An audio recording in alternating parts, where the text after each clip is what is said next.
إن الحمد لله نحمده ونستعينه ونستغفره والصلاة والسلام على سيد الأنبياء والمرسلين وعلى آله وصحبه أجمعين أما بعد فأعوذ بالله السميع العليم من الشيطان الرجيم ومثل الذين كفروا كمثل الذي ينعق بما لا يسمع إلا دعاء ونداء صم بكم عمي فهم لا يعقلون۔ ومثل اور مثال الذین ان لوگوں کی کفروا جنہوں نے کفر کیا، ومثل اور مثال ہے الذین ان لوگوں کی کفروا جنہوں نے کفر کیا، کا مثل اس آدمی کی مثل الذی جو ینعق ہانک رہا ہے، بما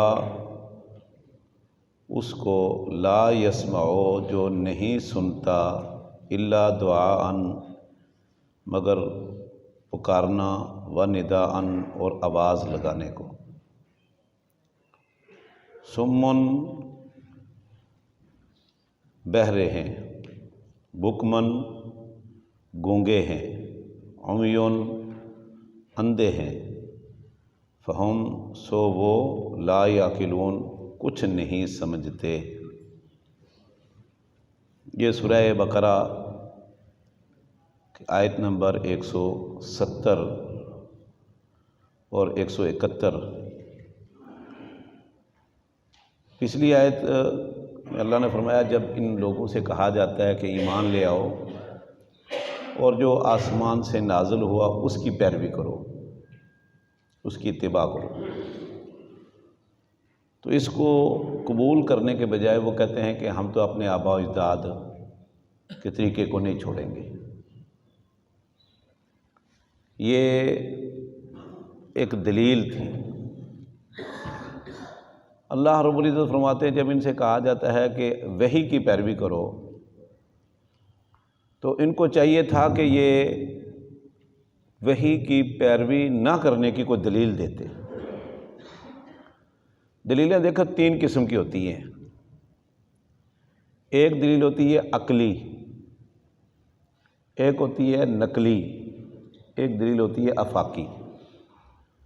اور قرآن حکیم میں اللہ رب العزت نے توحید پر یہ تینوں دلیلیں پیش کی ہیں۔ انشاءاللہ تفصیل سے میں بات کروں گا۔ پورے قرآن اور حدیث میں تین قسم کی دلیلیں ہیں۔ عقلی، عقل کہ جس کو آپ کامن سینس کہتے ہو، کہ وہ کہتے آپ کہتے ہو کہ دیکھو میری عقل یہ کہتی ہے، یا یہ بات عقل میں آنے والی ہے، کامن سینس۔ دوسری ہوتی ہے نقلی، اللہ اور اس کے رسول کی نقل، یا کسی اور بزرگوں کی کوئی بات، کسی حکیم کی کوئی بات نقل ہو کر آئی، قرآن و حدیث نقلی دلیل ہے۔ اور تیسری ہوتی ہے آفاقی۔ آفاقی کا مطلب یہ دلیل ہوتی ہے کہ آپ دنیا کی کوئی چیز سامنے پیش کرو۔ جیسے قرآن کریم میں اللہ رب العزت نے توحید کو سمجھانے کے لیے زمین، آسمان، سورج، چاند، ستارے، اس کو نظری بھی کہتے ہیں اور اس کو آفاقی بھی کہتے ہیں۔ جیسے جمعے کے دن ایک آپ نظری دلیل، آفاقی دلیل بہت سنتے رہتے ہو، افلا ينظرون الى الابل کیف خلقت والى السماء کیف رفعت والى الجبال کیف نصبت والى الارض کیف سطحت۔ یہ آفاقی دلیل ہے۔ وفی انفسکم افلا تبصرون، انسان کا جسم ایک دلیل ہے بہت بڑی کہ اللہ ہے۔ تو بہرحال اللہ نے جب ان سے کہا بھائی وحی کی پیروی کرو تو چاہیے تھا یا تو عقلی دلیل پیش کرتے، یا نقلی دلیل پیش کرتے، یا کوئی نظری آفاقی دلیل پیش کرتے۔ تو دلیل پیش کرنے اور دلیل دینے کے بجائے انہوں نے باپ دادا کی تقلید کو پیش کیا۔ باپ دادا کی تقلید کو قالوا بل نتبع ما الفینا علیہ آبانا، بلکہ ہم تو اس چیز کی پیروی کریں گے جس پر ہم نے اپنے باپ دادا کو پایا ہے۔ اس کو کہتے ہیں باپ دادا کی تقلید. ٹھیک ہے، جیسے بیٹا ہے نا، باپ اردو بولتا ہے تو بیٹا کیا زبان بولے گا؟ بولو اردو. باپ پشتو بولتا ہے تو بیٹا بھی اولاد آگے پشتو بولتی ہے. میں چھوٹے چھوٹے بچوں کو دیکھتا ہوں، توتلے توتلے بولتے ہیں اور بہترین پشتو بولتے ہیں. انگریز کا بچہ انگریزی بولتا ہے. میں کہتا ہوں یار مجھے انگریزی نہیں آتی ہے، چھوٹا سا بچہ اس کو انگریزی آتی ہے. فارسی ہے، عربی. آپ سعودی عرب گئے ہیں، چھوٹے چھوٹے بچے بچیاں ایسے فصیح عربی بولتے ہیں، بلکہ ہمیں عربی نہیں آتی. اس لیے کہ وہ باپ دادا کی تقلید پر ہے. جو باپ دادا کریں گے، ماں کرے گی، بیٹا وہی کرے گا. اس کو کہتے ہیں تقلید. آگے والی گاڑی ہے، اس کی لائٹ ہے، پیچھے والی گاڑی کی لائٹ نہیں، وہ اس کے پیچھے پیچھے جاتی رہے گی. وہ کہے گا جی چلو آگے اس کے پاس لائٹ ہے نا، جو اس کے پیچھے چلو. تو یہ دلیل انہوں نے پیش کی باپ دادا کے تقلید کی کہ جی باپ دادا جو کچھ کرتے تھے ہم نے تو وہی کرنا ہے. جس پر ہم نے باپ دادا کو پایا وہی ہے. اس کو کہتے ہیں کلچر، تہذیب، ثقافت، تمدن. ٹھیک ہے. تو یہ اللہ فرماتے ہیں کہ یہ دلیل آگے سے پیش کرتے ہیں. پہلی بات تو یہ ہے کہ اگر ان کے باپ دادا غلط کرتے تھے تو ان کو تو غلط نہیں کرنا چاہیے. مثلا ایک آدمی غلطی پر ہے، دوسرا دیکھتا ہے کہ یار یہ غلطی پر ہے تو اس کو چھوڑ دینا چاہیے. لیکن وہ کہتا ہے بھئی غلطی پر ہے نا تو میں نے بھی یہی کام کرنا جو یہ کر رہا ہے. اور ایسے بھی دنیا میں لوگ ہیں جو کہتے ہیں بھلے سے غلط ہے نا ہمارے باپ دادا، ہم نے وہی کرنا ہے، چھوڑو. اچھا، اب اللہ نے مزید اس بات کو سمجھانے کے لیے کیا فرمایا؟ وَمَثَلُ الَّذِينَ كَفَرُوا كَمَثَلِ الَّذِي يَنْعِقُ بِمَا لَا يَسْمَعُ إِلَّا دُعَاءً وَنِدَاءً. ان لوگوں کی جنہوں نے کفر کیا، یعنی کافروں کی مثال اس شخص کی طرح ہے جو ایسے ریوڑ کو ہانک رہا ہے، ایسے جانوروں کو ہانک رہا ہے جو دعا اور ندا ہی سمجھتے ہیں. دعا اور ندا کا مطلب کیا ہے؟ پکارنا اور آواز لگانا. میں نے چونکہ مویشی چرائے ہوئے ہیں، بکریاں اور گائیاں، الحمدللہ ہم نے بڑے ماں باپ کی بڑی خدمت بھی کی. اسکول جاتے تھے، اسکول سے آ کر ہماری والدہ کہتی بھئی کھانا کھاؤ اور سیدھے چراگاہ جاؤ. جنگل ہمارے گھر کے قریب تھا بڑا، اور جاؤ جانور گئے ہوئے ہیں، نگرانی کرو، واپس لے کر آنا ہے شام کو. تو صحیح بخاری کی حدیث ہے، رسول اللہ صلی اللہ علیہ وسلم نے فرمایا ما من الانبیاء الا وکل نبی رعى الغنم الا ورعى الغنم.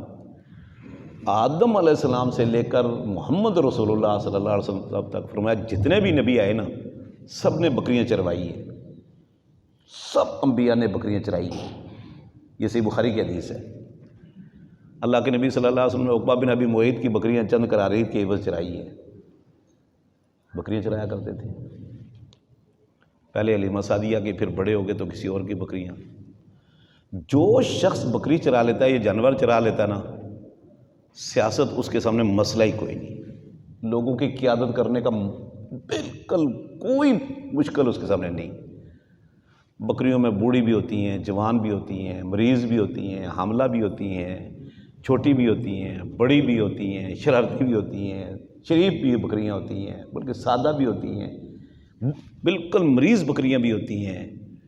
ان سب بکریوں کو لے کر جانا، چرانا، سب کو پانی پلانا، سب کو کنٹرول کر کے واپس لے کر آنا، یہ بہت بڑی مہارت ہے. اور جس نبی نے یہ کام کر لیا، جس سیاستدان ہے نا، اس کے لیے لوگوں کو کنٹرول کرنا مسئلہ ہی کوئی نہیں. تو بہرحال میں نے جانور چرائے ہیں. اب شہروں میں تو لوگوں کو ان چیزوں، بہت ساری چیزوں کو میں طالب علموں کو پڑھاتا ہوں. جب یہ کھیتی باڑی کی مثال آتی ہے، فلانی چیز کی، قرآن میں بہت مثالیں ہیں، تو طالب علم کو نہیں پتہ ہوتا. ہم نے کہا اس پہ اب 10 منزلہ 8 منزلہ یا 2-4 منزلہ فلیٹ ہے، اس کی چھت پر نہ گندم ہوتی ہے، نہ چاول ہوتی ہے، نہ کچھ اور ہوتا ہے، اس بیچارے کو کیا پتہ. سبحان اللہ. تو بہرحال ہم نے جانور چرائے ہیں، مجھے پتہ ہے. تو جانوروں کے نام ہوتے ہیں. اللہ کے نبی صلی اللہ علیہ وسلم کی اونٹنی کا نام تھا، خچر کا نام تھا، بکریوں کے نام تھے، تلواروں کے نام تھے، تیر کے نام تھے. اللہ کے نبی صلی اللہ علیہ وسلم کے بکریوں کے نام آتے ہیں. سمجھ آ گئی نا جی؟ اونٹنی کا نام آتا ہے۔ صحابہ کرام فرماتے ہیں کہ اللہ کے نبی صلی اللہ علیہ وسلم کی اونٹنی کی آواز ہم پہچان جاتے تھے، اگر کسی پہاڑی کے دوسری طرف ہے نا تو آواز آتی تھی تو ہم پہچان جاتے یہ اللہ کے نبی صلی اللہ علیہ وسلم کی اونٹنی کی آواز ہے۔ اور اللہ کے نبی صلی اللہ علیہ وسلم کی ایک اونٹنی ابو جہل کی اونٹنی تھی جو غنیمت، ابو جہل تو قتل ہو گیا بدر میں قتل ہو گیا، تو اس کی اونٹنی اللہ کے نبی صلی اللہ علیہ وسلم کو مال غنیمت میں ملی، اور اس کی نکیل چاندی کا کڑا تھا، وہ نشانی تھی۔ تو ازبا، ایک اونٹنی کا نام ازبا تھا جس پر آپ مکہ گئے تھے فتح مکہ کے لیے، سبحان اللہ۔ تو بہرحال جانوروں کے نام ہوتے ہیں۔ ہم ایک جگہ بیٹھ جاتے درے کے کنارے پر، سارے لڑکے بچے بیٹھ جاتے، تو سبق بھی پڑھتے، شعر و شاعری بھی کرتے، کھیلتے کودتے بھی بچے ہوتے ہیں۔ ہم دیکھتے کہ ایک بیل ہے وہ ادھر جا رہا ہے، بکری ہے وہ ادھر جا رہی ہے، تو بکری کا نام لیتے، دور سے زور سے بکری کا نام لیتے نا تو وہ ایک دم کھڑے ہو کر دیکھتی کہ آواز کدھر سے، انہوں نے کہا او کھڑا ہے میرا مالک، تو وہیں سے واپس ہو جاتی کہ وہیں سے آگے گئی تو مار پڑے گی۔ بہت مرتبہ میں نے دیکھا، بیل ہے نا، یہ کھیتی باڑی کرنے والے آپ نے دیکھے ہوں گے، بیل کا نام لیتے ہیں ایک دم سیدھا ہو جاتا ہے، بالکل ٹھیک ہو جاتا ہے، بس اتنا ہی سمجھتے ہیں یہ دعا اور ندا، صرف اس کا نام وہ سمجھ جاتا ہے کہ میرا نام لیا ہے، اور اگلی آواز رک، واپس آ جا، اتنی بات سمجھتے ہیں۔ اگر آگے اس کو آپ سمجھانے لگیں کہ وہ اللہ سے ڈر جائے، یار تو نافرمانی کر رہا ہے میری، تو حرام فصل کھانے کے لیے کسی کی چاہ رہا ہے، تو اللہ سے ڈر جا، تو اللہ کی مخلوق ہے، یہ گندم کسی کی، چاول کسی کے، یہ کھیت کسی کا، یہ گھاس کسی کی، تو چرنے کے لیے جا رہا ہے، یہ حرام ہے، یہ حلال نہیں ہے، قرآن مجید کی فلاں آیت میں ہے، تو سمجھے گا بیل، بکری سمجھے گی؟ ہم اس کو نصیحت شروع کر دیں حدیث پڑھ کر تو حدیث کی سمجھ نہیں آئے گی۔ قطعاً یہ فرمایا کہ سمن بکمن عمیٌ، یہ کافروں کی مثال ہے۔ حق دیکھ کر، قرآن موجود، نبی کا فرمان موجود، دلائل موجود، پروف موجود، دنیا کی یہ عجائبات موجود، سب کچھ موجود، یہ بھی جانوروں کی طرح صرف بس ایک ہی چیز ان کو پتہ ہے کہ بس جی باپ دادا جو کرتے رہے بس ہم نے وہی کرنا، بس بات ختم۔ اب جو جانور ہے نا وہ وہی کام کرتے ہیں جو جانور کے ریوڑ میں دیکھا نا، کبوتر اڑنے کی کوشش کرتا ہے، سمجھ آئی؟ بکری کا بچہ چلنے کی کوشش کرتا ہے، مرغی کے دیکھ لیں وہ اپنے باپ دادا جیسے کریں گے وہ کیسے کریں گے، بالکل ایسے ہی اس کے ساتھ چلتے رہتے۔ گدھا جو ہے نا، اب ایک گدھا جو ہے نا آپ دیکھا ہوگا، ایک گدھا وہ ریڑے پہ لگایا ہوا ہے گدھا گاڑی پہ، ایک گدھا ساتھ چھوٹا سا ہوتا ہے، ساتھ دوڑ رہا ہے۔ ایسے ہی ہمارے ایک ساتھی ہیں، مجھے کہنے لگے اس کا نام ہے پخ، کراچی میں، مجھے کہنے لگے ایک دن کہ شیخ صاحب آپ جانتے ہو یہ جو گدھا ایک تو وہ تو چلو سامان لے کے جا رہا ہے اور وہ جویا ہوا ہے، تو ایک گدھا ساتھ چل رہا ہوتا ہے تو اس کو کہتے ہیں پخ ہے، وہ گدھا بھی ساتھ چل رہا ہوتا ہے، وہ ٹریننگ لے رہا ہوتا ہے۔ تو یہ فرمایا کہ کافروں کی مثال بالکل ایسے ہی ہے، کوئی لا یعقلون فہم لا یعقلون، گویا کہ گونگے ہیں، بہرے ہیں، اندھے ہیں۔ اب کسی گونگے کو آپ نصیحت کرنا شروع کر دو، کسی اندھے کو جو ہے نا چیزیں دکھانا شروع کر دو، کسی بہرے کو آپ قرآن کریم کی تلاوت سنانا شروع کر دو، حدیثیں سنانے شروع کر دو، کوئی فائدہ ہوگا؟ ہاں، وہ کہتے ہیں ہم بہرے، گونگا ہے، آپ بھلے قرآن مجید کی آیت 10 پڑھ لو گونگے بہروں کے سامنے، آپ حدیثیں پڑھ کے سناؤ، کوئی اثر نہیں ہوگا۔ ہاں، اس کی زبان ہی اور ہے، اندھا ہے، آپ اس کو دکھاؤ کہ بھائی ماشاءاللہ کیسی مسجد ہے، یہ دیکھو آسمان کیسے ہے، ہاں جی یہ زمین کیسے ہے، یہ پھل دیکھو، ایک ہی زمین ہے، ایک ہی زمین ہے، ایک قسم کا پانی ہے، اس میں اگر ٹماٹر کا بیج لگاؤ گے چھوٹا سا، اسی جگہ اتنی ساری زمین ہے، اب گملہ کتنے کا ہوتا ہے، اس گملے میں مرچ بھی نکل رہی ہے، اسی گملے سے ٹماٹر بھی نکل رہا ہے، اب ٹماٹر کا رنگ اور مرچ کا رنگ اور، ٹماٹر کا ذائقہ اور مرچ کا ذائقہ اور. یہ خربوزہ میٹھا ہے، مرچ اتنا بڑا آپ تربوز کھا لیتے ہو اور اتنی ساری مرچ نہیں کھا سکتے، حالانکہ دونوں ایک جگہ سے نکلی ہیں. رنگ اور، ذائقہ اور، حجم اور، سب کچھ اور، زمین ایک. اب کسی اندھے کو یہ دکھانے لگ جو اس نے زندگی میں دیکھی ہی نہیں، سبحان اللہ، وہ تو اثر نہیں ہوگا اس پر.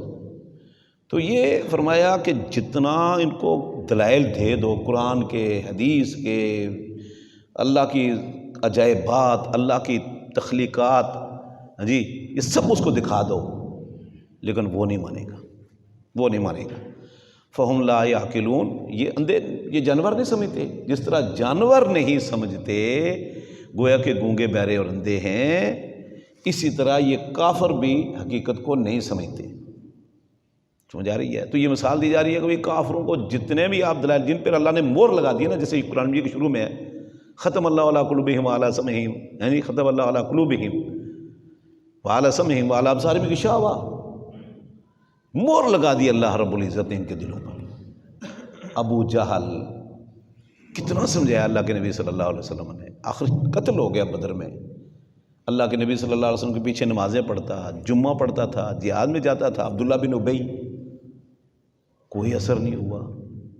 اور دوسری طرف ایک بدو نے ایک آیت سنی، مسلمان ہو گیا، بکریوں کا چرواہا. اللہ کے نبی صلی اللہ علیہ وسلم بیت اللہ میں، خانہ مکہ میں چھپ کر قرآن پڑھ رہے ہیں، چھپ کر قرآن کی دہرائی کر رہے ہیں. ابلیس نے جب دیکھا بھی آسمان پر پہرے لگ گئے، مولیات حرسن شدید، حرس کہتے پہرے داری کو. ابلیس کو آ کر بتایا جنوں نے کہ بھئی ہم پہلے اوپر باتیں سننے جاتے تھے، اب تو آگے سے شہاب ثاقب ہمیں پڑھ رہے ہیں، اور مولیات حرسن شدید، شدید پہرا لگا ہوا ہے. آج تو جگہ جگہ ناکے لگے ہوئے ہیں آسمان پر، ضرور حادثہ پیش ہوا. جیسے ہمارے ہاں روڈ پر پولیس اور جنہیں رینجر کھڑی ہو نا، ناکے لگے ہوں، تو ہم کہتے ہیں کوئی حادثہ ضرور ہوا یا کوئی جی وی آئی پی موومنٹ ہے. تو شیطانوں نے آ کر کہا ابلیس کو، ابلیس نے کہا فوراً مشرق مغرب شمال جنوب بھگو اور رپورٹ مجھے پیش کرو کہ کیا ہوا ہے. تو ایک جنوں کی ٹولی اڑتی ہوئی جا رہی تھی مکہ کے اوپر سے نیچے، اللہ کے نبی صلی اللہ علیہ وسلم تلاوت کر رہے تھے. ایک دم رک کے انہوں نے کہا یار یہاں سے ہم کئی مرتبہ گزرے ہیں، یہ پورا علاقہ ہمارے انڈر ہے، ڈیوٹی ہماری ہے یہاں کے لوگوں کے، آج عجیب نیچے آ گئے. استمع نفر من الجن انا سمعنا قرآنا عجبا یہدی الی الرشد فآمنا بہ. انا سمعنا قرآنا عجبا، عجیب قرآن آج ہم نے سنا ہے، اس سے زندگی بھر ہم نے کبھی ایسی تلاوت، ایسی ترکیب، ایسی ترتیب اور ایسی آیات سنی ہی نہیں. فآمنا بہی، اسی مجلس میں مومن ہو گئے. پوری جنوں کی ٹولی اسی مجلس میں ایمان لے آئی. دوسری طرف 13 سال تبلیغ کرتے رہے اللہ کے نبی صلی اللہ علیہ وسلم. ابو لہب، ابو جہل نہیں مسر ہوا. ادھر 13 سیکنڈ بھی، 13 منٹ بھی نہیں لگے، چند منٹ میں وہ سارے جن مسلمان ہو گئے، اور تھے بھی عیسائی. وہ اگلی آیت میں نے یہ سورہ جن یہاں بیٹھ کر پڑھائی ہے، اور میں نے دلیل دی تھی کہ وہ عیسائی کیوں تھے. آگے وہ کہتے ہیں کہ ہم کہتے تھے کہ اللہ کی بیوی ہے، یعنی مریم. تو سبحان اللہ. اور دوسری طرف ساری زندگی ان کو دعوت دے دو کہ قرآن حدیث کی پیروی کرو، وہ کہتے نہیں بھائی ہم تو اپنے باپ دادا کے پیچھے چلیں گے، جیسے ریوڑ اپنے مالک کے پیچھے پیچھے چل رہا ہوتا ہے. دیکھا آپ نے کبھی؟ آپ دیکھا کرو ویڈیوز پر، آگے بندہ جا رہا ہے، پیچھے پیچھے بھیڑیں اور بکریاں جا رہی ہیں، بھیڑیں اور بکریاں پیچھے پیچھے جا رہی ہیں. وہ رک گیا، یہ بھی رک گئی، وہ چل پڑا، یہ بھی چل پڑی. سیٹیاں مار رہے ہوتے ہیں یہ بکروال، سیٹیاں مار رہے ہوتے اور اسی پر بکری چل رہی ہوتی ہے روڈوں پر. یہ بکریاں چلانے والے جہلم، سردیوں میں جہلم آ جاتے ہیں دینا، اور گرمیوں میں یہ آزاد کشمیر کے پہاڑوں کی چوٹیوں پر چلے جاتے ہیں، اور پورا سال سفر 6 مہینے ادھر آنے لگاتے ہیں، 6 مہینے ادھر جانے لگاتے ہوئے. اب یہ رب نے نظام بنا دیا. بکریاں دیکھ لو، ایک ایک بندے کے پاس میں نے خود دیکھی ہیں 3-3 4-4 5-5 ہزار بکری ایک فیملی لے کے جا رہی ہوتی ہے. یعنی ایک آدمی ہے، 1-2 اس کے بچے ہوتے ہیں، ایک اس کی بیوی ہوتی ہے، 2-4-6 اس کے 2-3 اس کے کتے ہوتے ہیں، اور ہزاروں بکریاں انہوں نے چلائی ہوئی ہے پیچھے، اور بکریاں ان کے پیچھے چل رہی ہیں. سبحان اللہ. آپ نے دیکھے ہوں گے نا آزاد کشمیر جو لوگ گئے، روڈ کے کنارے پر گاڑی آتی ہے، وہ ایک آواز مارتے ہیں سائڈ پہ ہونے لگ جاتی ہیں، وہ بس اتنا ہی ہے کہ وہ اپنے مالک کے پیچھے پیچھے پیچھے پیچھے چل رہے ہیں.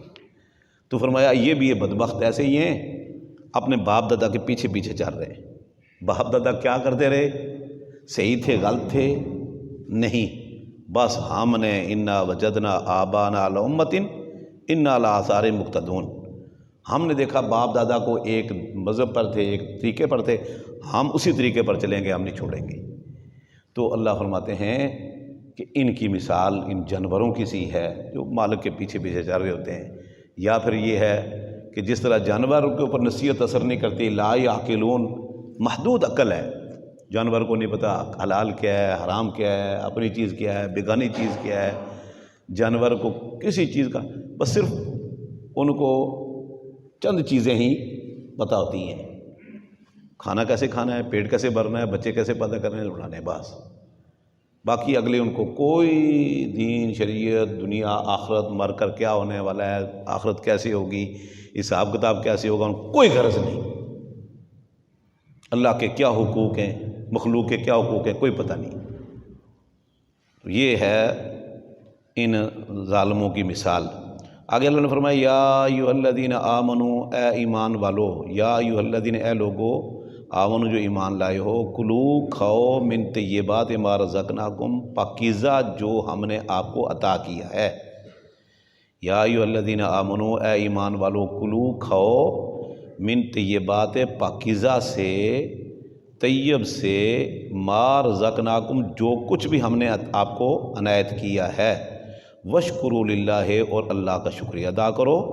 ان کنتم، اگر ہو تم، واقعتاً ایاہو، صرف اسی کی، تعبدون، عبادت کرنے والے، اور اسی کے لیے وشکروا للہ، اور شکر ادا کرو اللہ کا. ان کنتم، اگر ہو تم حقیقت میں، ایاہو، صرف اسی کی، تعبدون، عبادت کرنے والے. اگر واقعہ تم اللہ کی عبادت کرنے والے ہو تو پاکیزہ کھاؤ، اللہ کا شکر ادا کرو، اللہ کا شکر ادا کرو. پچھلی آیت بھی گزر چکی ہے، حلال طیب، لیکن وہاں تھا یا ایھا الناس، پوری دنیا کے انسانوں کو کہا کہ دنیا کے انسانوں پاکیزہ کھاؤ، حلال کھاؤ. یہاں خصوصی طور پر مومنوں کو دوبارہ کہا. اور ایک جگہ آگے آ رہی ہے یا ایھا الرسل کلوا من طیبات، اے رسولو، اے نبیو، اے پیغمبرو، پاکیزہ کھاؤ. تو اللہ نے عام لوگوں کو بھی حکم دے دیا، نبیوں کو علیحدہ سے حکم دے دیا، ہمیں الگ سے حکم دے دیا. اتنی تاکید کر دی، اتنی تاکید، جو رسولوں کو حکم دیا گویا کہ ہم اس میں بھی ہم شامل ہیں، کافروں کو حکم دیا اس میں بھی ہم شامل ہیں، اور اللہ نے ہمیں خصوصی طور پر علیحدہ سے بھی حکم دے دیا کہ کوئی عذر باقی نہ رہے. اور فرمایا پاکیزہ کھاؤ، اور جو کچھ بھی ہم نے آپ کو عطا کیا ہے. رزق کا معنی ہوتا ہے رزق کا عطا کرنا، عطا کرنا، گفٹ، ہدیہ، عطیہ. وشکروا للہ، اور اللہ کا شکر ادا کرو، اللہ کا شکر ادا کرو پاک کھا کے. کیسے شکر ادا ہوگا؟ کھانا کھائیں، بسم اللہ پڑھ کر کھائیں، جیسے رسول اللہ صلی اللہ علیہ وسلم نے آداب سکھلائے وہ آداب ملوز خاطر رکھیں. کھانا کھا کر دعا پڑھیں، دودھ پی کر اللہ کے نبی صلی اللہ علیہ وسلم اللہم بارک لنا فیہ وزد منہ، یہ دعا پڑھتے تھے. سمجھ آ رہی ہے؟ کوئی نعمت کھا کر اللہ کا شکر ادا کریں، دعا بھی پڑھیں، جزاک اللہ خیر بھی کریں، جو کھلایا اس کے لیے دعا بھی کریں. اور پھر کھا کر ہم اللہ کا شکر ایک تو زبان سے ہوگا اور ایک عمل سے ہوگا کہ یا اللہ تو نے روزی دی، تو نے مجھے مال دیا، تو نے مجھے صحت دی، تو نے مجھے عقل دی، تو نے مجھے آنکھیں دی، تو نے مجھے کان دیے، تو نے مجھے زبان دی، تو نے مجھے جسم دی، صحت، تندرستی دی ہے. یا اللہ یہ اتنی نعمتیں ہیں، لہٰذا میں تیرے آگے سجدہ کرتا ہوں، میں اپنی پیشانی تیرے سامنے رکھتا ہوں اور یہ اعتراف کرتا ہوں سبحان ربی، میرا رب پاک ہے، میں پاک نہیں، میرے اندر غلطیاں ہیں، کوتاہیاں ہیں، خامیاں ہیں. پاک ہے میرا رب الاعلی، جو بہت بلند ہے، میں بلند نہیں. میرا رب الاعلی، اونچا ہے، میں اونچا نہیں، میں عاجز ہوں، میں خاکسار ہوں، میں نہیں اونچا، میں نہیں بڑا، میں نہیں افضل، میں نے اپنی پیشانی زمین پر رکھی ہوئی ہے، میری یہ حیثیت ہے، میرے جسم میں سب سے معزز جگہ میری پیشانی ہے، گرتا ہے بندہ اس کو بچانے کی کوشش کرتا ہے، لوگ آگ پر بیٹھتے ہیں تو یوں کر کے بیٹھتے ہیں تاکہ آگ ادھر نہ آئے، اور اللہ نے کہا یہی زمین پر لگاؤ، یہی رب کے سامنے جھکاؤ اور بولو پاک ہے ہمارا رب، اور بہت اونچا ہے، بہت بلند ہے، بہت عظیم ہے، بہت بڑا ہے، میں کچھ بھی نہیں ہوں، میں مٹی کے ایک ڈھیر ہوں، یہ صرف ہوا ہے جو مجھے تر و تازہ رکھے ہوئے ہے، جس ٹائم باہر کی ہوا رک گئی، اندر کی اندر رک گئی، میرے بیوی، میرے بچے، میرے ماں باپ، میرے دوست احباب کہیں گے یار فوراً اس کو مٹی میں اتارو، فوراً قبر میں اتارو، بدبو نہ آنے لگ جائے، میری حیثیت یہ ہے۔ فَلْيَنْظُرِ الْإِنسَانُ مِمَّا خُلِقَ مِن مَّاءٍ دَافِقٍ يَخْرُجُ مِن بَيْنِ الصُّلْبِ وَالتَّرَائِبِ۔ تو فرمایا کہ اگر تم واقعی اللہ کی عبادت کرنے والے ہو تو پھر پاکیزہ کھاؤ، اللہ کا شکر ادا کرو، زبان سے، جسم سے، کردار سے۔ اللہ تعالیٰ دین کو سمجھنے، اس پر عمل کرنے کی توفیق عطا فرمائے۔